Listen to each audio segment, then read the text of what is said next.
Subscribe now and press the bell icon. Never miss an update. Hello and welcome सभी दोस्तों का। सुबह मैंने आपको कह दिया था कि शाम को 5 बजे तैयार रहिएगा, आपके लिए कुछ विशिष्ट लेकर आ रहा हूँ। साथियों, रीट में एक टॉपिक सीखने के प्रतिफल या अधिगम के प्रतिफल। कक्षा 1 से लेकर के कक्षा 8 तक के बच्चों से क्या अपेक्षाएं की जाती है, जो कक्षा बच्चे पास कर लेते हैं उनमें कौन कौन सी चीज़ें उनको सीखनी होती है, तो उसी संबंध में सीखने के प्रतिफल ये जो टॉपिक है कक्षा 1 से लेकर के 8 तक के बच्चों का जो है वो हम पढ़ने वाले हैं। तो एक दिन में, जैसे आज हम कक्षा 1 के बच्चों के बारे में पढ़ेंगे, कल कक्षा 2 के बच्चों के बारे में, कक्षा 3, 4, 5, 6, 7, 8 इसी प्रकार से ये क्रम चलता रहेगा। मतलब इसकी 8 क्लासें बनेगी, 8 ही क्लास से अटेंड कर लेना। पहली चीज़ तो आपने ये चीज़ें पढ़ी नहीं होगी कहीं भी, और दूसरी चीज़ किसी ने पढ़ाई भी नहीं होगी, आपको मैटर भी नहीं मिलेगा साथियों ये। इसलिए एक एक लाइन को अच्छे से समझना, स्क्रीनशॉट ले सकते हो आप इसका। एग्ज़ाम की दृष्टि से बहुत ही महत्वपूर्ण चीज़ें लेकर आया हूँ आज आपके लिए। तो चलिए शुरू करते हैं इस वीडियो को। दोनों लेवल के लिए मैं बता दूँ, दोनों लेवल के लिए काफ़ी ज़्यादा पेडागोजी के अंतर्गत आपसे ये पूछा जाएगा साथियों। तो सबसे पहले हम हिंदी विषय कक्षा 1 के अंतर्गत सीखने के जो प्रतिफल हैं कौन कौन से बनाए गए हैं गवर्नमेंट के द्वारा, राजस्थान सरकार के द्वारा, मतलब माध्यमिक शिक्षा बोर्ड राजस्थान। ये जो चीज़ें आप पढ़ रहे हो पूर्ण रूप से ऑथेंटिक है, पूर्ण रूप से, ठीक है। ऑथेंटिक मतलब जो राज्य सरकार द्वारा कक्षा 1 के बच्चों के लिए जो वास्तविक रूप से किताबों के अंदर दे रखा है वो चीज़ें ही लेकर आया हूँ। तो पूर्ण रूप से आप 100% विश्वास कर सकते हो। तो चलिए शुरू करते हैं इस वीडियो को। दोनों लेवल के लिए ही है साथियों ये। तो सबसे पहले हिंदी के अंतर्गत हमने यहाँ पर पहला बिंदु लिखा है, स्वयं के द्वारा बनाए गए चित्रों के नाम लिखना। मतलब बालक जब कक्षा 1 में है, ठीक है, कक्षा 1 में, तो जब वो कक्षा 1 को पास कर लेगा तो वो जो चित्र वो बनाता है, चाहे कोई से भी, चाहे अच्छे से वो चित्र नहीं बना पा रहा है, तो उसके नीचे उन चित्रों के नाम लिखना, ये पहला सीखने का प्रतिफल आएगा साथियों। जैसे मान लीजिए किसी बच्चे ने पंखे का चित्र बनाया। क्या चित्र बनाया? पंखे का। अब वहाँ पर पंखे का चित्र इस प्रकार से बनाया, मान लीजिए उसने इस प्रकार से चित्र बनाया क्योंकि घर में वो इसी प्रकार का पंखा देखता है और वो कहता है कि सर इसे तो घर में बीजना कहते हैं। क्या कहते हैं? बीजना। तो वो नीचे, इसके नीचे क्या लिख देगा? बीजना। तो साथियों ये उसकी मातृभाषा में नाम लिखेगा वो अधिकतर। तो क्यों? क्योंकि उसकी मातृभाषा में ही जो चीज़ें, वो लगभग 5-6 साल में आया स्कूल में, तो इसके पहले घर में था। घर में कौन सी भाषा सीखी? मातृभाषा। तो जिस भाषा को वो बोलता है, जिससे वो व्यवहार करता है, चित्र बना करके उसी भाषा में उन चित्रों के नीचे वो नाम भी लिखने लग जाता है साथियों कक्षा 1 में। नेक्स्ट इसका दूसरा बिंदु देखेंगे, लिखना सीखने की प्रक्रिया में विकासात्मक स्तर के अनुसार चित्रों, आड़ी तिरछी रेखाओं जिसको क्रम काटे कहा जाता है, अक्षर आकृतियों, स्ववर्तनी जिसको इवेंटिंग स्पेलिंग कहा जाता है, और स्वनियंत्रित लेखन जिसको कन्वेंशनल राइटिंग कहा जाता है, के माध्यम से अपनी बातों को लिखने का प्रयास करना। ये भी कक्षा 1 में ही दे रखा है साथियों। इसका अर्थ क्या हुआ समझिए, थोड़ा सा समझ कर हम हल करने वाले हैं। स्क्रीनशॉट ले लेना, कक्षा 1 के लिए है ये।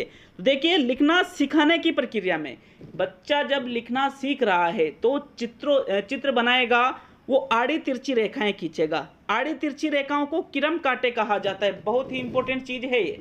मैं कह रहा हूँ कि बिल्कुल नई चीज़ें आप पढ़ रहे हो आज।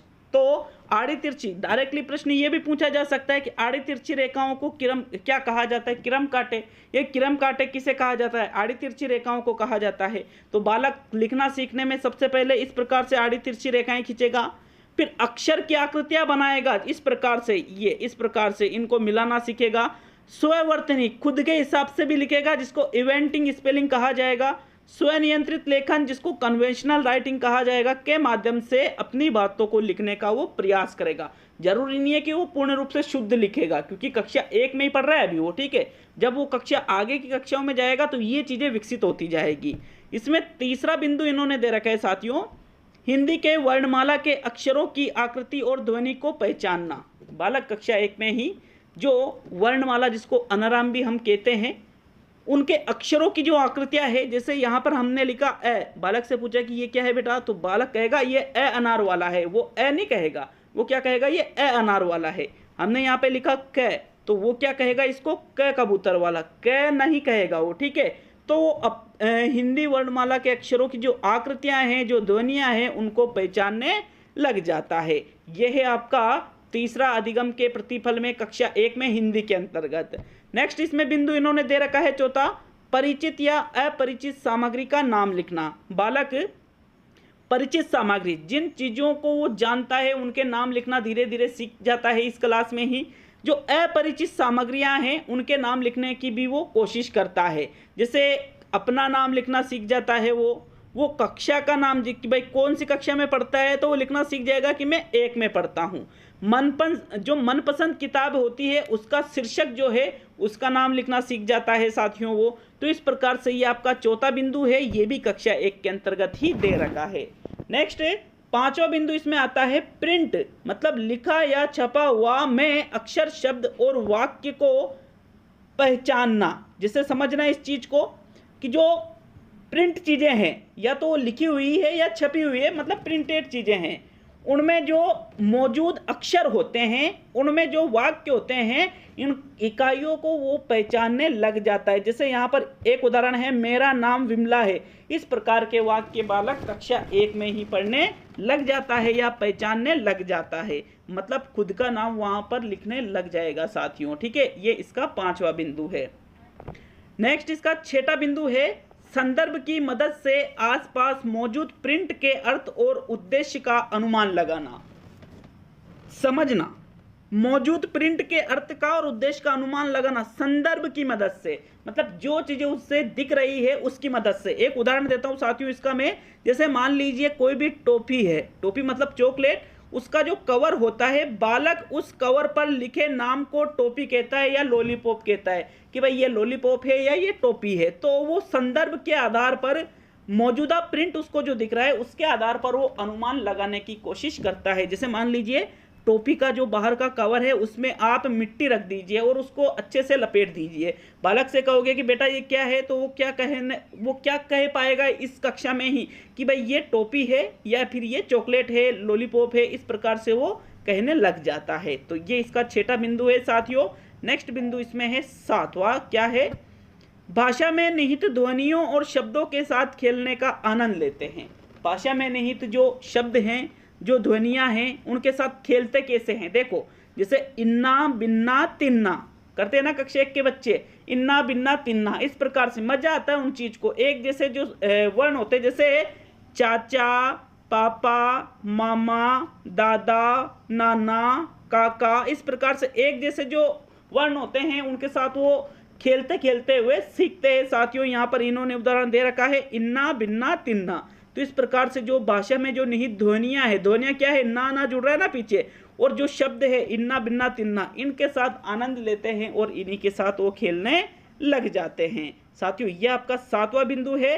नेक्स्ट देखेंगे इसका आठवां बिंदु, सुनी सामग्री के बारे में बातचीत करते हैं। समझना थोड़ा सा, सुनी सामग्री कैसी, जैसे उन्होंने कहानी सुनी है, ठीक है, जैसे उन्होंने कविता सुनी है, इनके बारे में वो बातचीत करते हैं एक दूसरे से। जैसे मान लीजिए बच्चे स्कूल गया है, अब उससे कहा जाएगा कि बेटा मैं कविता बोल रहा हूँ आप सुनना, तो बालक क्या करेगा, उस कहानी को सुनेगा। शिक्षक बोल रहे हैं मछली जल की रानी है, जीवन उसका पानी है, हाथ लगाओ डर जाएगी, बाहर निकालो मर जाएगी। तो इस प्रकार से वो जो कविता है बार बार वो सुन रहा है, तो फिर वो धीरे धीरे बात करने लग जाते हैं एक दूसरे से कि सर ने हमें वो कविता सुनाई थी, सर ने हमें वो कहानी सुनाई थी, मैडम ने हमें वो कविता वो कहानी सुनाई थी। तो इस प्रकार से जो सुनी सामग्री होती है उनके बारे में बातचीत करने भी कक्षा 1 में ही लग जाते हैं साथियों।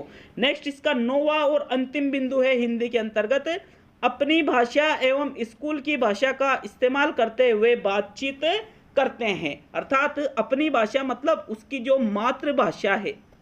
देखा होगा आपने ग्रामीण क्षेत्र में ज़्यादातर जो बच्चे होते हैं वो मातृभाषा, उनकी जो स्थानीय भाषा है उसका प्रयोग करते हैं, लेकिन स्कूल में धीरे धीरे जब वो आते हैं वहाँ पर थोड़ी हिंदी टाइप में या फिर अन्य कोई भाषा बोली जाती है। तो जो स्कूल की भाषा है और जो उसकी मातृभाषा है, दोनों का इस्तेमाल करते हुए वो बातचीत करता है। ये इसका 9वां और अंतिम बिंदु इन्होंने दे रखा है साथियों। तो ये आपके हिंदी पूरी हो चुकी है। अब यहाँ पर इसका जो दूसरा सब्जेक्ट आता है कक्षा 1 में, गणित आता है। गणित को भी हम देख लेते हैं साथियों। ज़्यादा बड़ा वीडियो नहीं बनेगा, 10-15 मिनट का वीडियो है जिसमें आप कक्षा 1 के अधिगम के प्रतिपल को सीख जाओगे। ठीक है, इंग्लिश के नहीं बता पाऊंगा क्योंकि मेरी इंग्लिश वीक है साथियों। देखिएगा कक्षा 1 में ही गणित विषय का जो आपके जो सीखने के प्रतिपल है उनको देखने वाले हैं कि बालक से क्या क्या अपेक्षाएं की जाती है गणित के अंतर्गत, कि बालक को जो गणित पढ़ाया जा रहा है, गणित का शिक्षण करवाया जा रहा है, तो बालक क्या क्या सीखेगा। देखिए कक्षा 1 के बारे में ही पढ़ेंगे। एक दिन में एक ही कक्षा को लेकर चलेंगे हम। हो सकता है अभी हम 3 कक्षा के बाद में जब किताबें ज़्यादा रहेगी तो वहाँ पर अलग अलग सब्जेक्ट के जो सीखने के प्रतिपल है उनमें 2-2 वीडियो बनाने पड़ जाए। लेकिन अभी तो क्या कक्षा 1 में तो 3 ही किताबें चलती है। एक तो हिंदी की किताब होती है, एक आपके इसकी गणित की किताब होती है और एक आपके अंग्रेजी की किताब होती है साथियों। तो अंग्रेजी की तो मैं बता ही नहीं पाऊंगा, मैंने आपसे पहले ही कह दिया। तो हम हिंदी और गणित के बारे में, अब यूँ मत सोचना कि जो बालक यहाँ पे गणित सब्जेक्ट नहीं है तो उसके काम नहीं है, सभी के लिए है साथियों ये चीज़ें। देखिएगा गणित के बारे में पढ़ेंगे तो इन्होंने पहला बिंदु दे रखा है, शून्य की अवधारणा को समझते हैं। शून्य की अवधारणा, बालक जो है वो शून्य की अवधारणा समझने लग जाता है साथियों। शून्य की अवधारणा का मतलब क्या हुआ, जैसे कक्षा 1 में 1 2 3 4 5 6 7 8 9 10, यहाँ पर 10 लिखा है तो 10 में क्या आ रही है, 0 आ रही है ना, शून्य आ रही है। तो इस अवधारणा को वो समझने लग जाता है साथियों कक्षा 1 में ही। दूसरा बिंदु है यहाँ पर, छोटी लंबाइयों का अनुमान लगाते हैं। छोटी लंबाइयों का अनुमान कैसे लगाते हैं, जैसे कोई भी चीज़ है कि पेन है, मान लो 2 अलग अलग छात्र हैं, दोनों के पास पेन है, तो वो एक दूसरे के जो पेन है कि भाई मेरा पेन बड़ा है कि भाई तेरा पेन बड़ा है, तो नाप करके वो उंगलियों के माध्यम से भी कई चीज़ों को नाप करके अनुमान लगाते हैं। वो भुजाओं के माध्यम से, कदम के माध्यम से, इस प्रकार से वो छोटी छोटी चीज़ों का, लंबाइयों का अनुमान लगाने इसी कक्षा में लग जाते हैं साथियों। नेक्स्ट इसका तीसरा बिंदु है, 99 तक की संख्याओं को पहचानते हैं तथा लिखते हैं। कक्षा 1 में ही ये सीखना होना चाहिए। कोई नहीं सीखता है वो अलग बात है, लेकिन सीखने के प्रतिपल में कक्षा 1 में ही बालक 99 तक की जो संख्याएं हैं उनको लिखने भी लग जाएगा, 1 से लेकर के 99 तक। आप अगर आपने इंटर्नशिप की है तो आपने देखा होगा कि कक्षा में कई बालक होते हैं जो 100 तक गिनती कक्षा 1 में लिखना सीख जाते हैं, अधिकतर सीख जाते हैं। हालांकि कई नहीं सीख पाते हैं, वो अलग बात है, ये चीज़ आपको भी पता है क्योंकि कक्षा में सभी तरह के बालक होते हैं साथियों। तो 99 तक की संख्याओं को, जैसे आपने यहाँ लिख दिया 50, बच्चे से पूछा कितना है बेटा ये, तो बच्चा कह देगा 50। 99 लिखा तो बालक कह देगा, हाँ अपेक्षा ही होना चाहिए, नहीं सीखता है वो अलग चीज़ है। फिर वहाँ पर आपका उत्तरदायित्व बढ़ जाता है बच्चे को सिखाने के लिए। तो यहाँ पर तीसरा इसका बिंदु क्या है, 99 तक की जो संख्याएं हैं बालक उनको पहचानना लग जाते हैं और वो लिखने लग जाते हैं।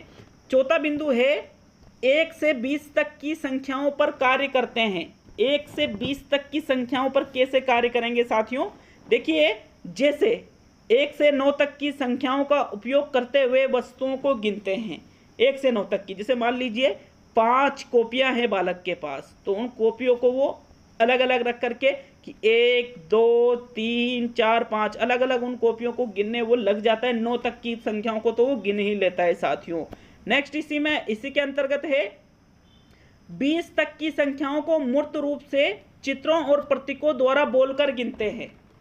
यहाँ पर समझना बात को, 20 तक की जो संख्याएं हैं 1 से 9 तक की संख्याओं का उपयोग करते हुए वस्तुओं को गिनते हैं, वस्तुओं को गिनते हैं यहाँ पर। तो और इसी का जो बिंदु है दूसरा वो है 20 तक की संख्याओं को मूर्त रूप से। तो मैंने अभी आपको उदाहरण ही मूर्त रूप वाला दे दिया था, कॉपियों वाला, कि जो चीज़ें वास्तव में उनके पास उपस्थित है उनको मूर्त रूप से चित्रों और प्रतीकों द्वारा बोल करके वो गिनने लग जाएंगे साथियों।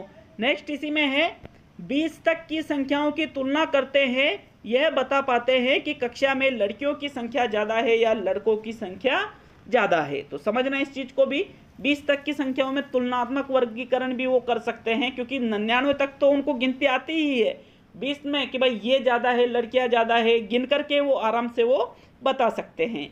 नेक्स्ट 5वां बिंदु इसमें है साथियों, दैनिक जीवन में 1 से 20 तक संख्याओं का उपयोग जोड़ व घटाने में करते हैं। जोड़ घटाव का ज्ञान भी बालक को इस अवस्था में दैनिक जीवन में प्रयोग करने लग जाता है। कक्षा 1 में, 1 मतलब लगभग बालक 6 साल का हो गया है साथियों।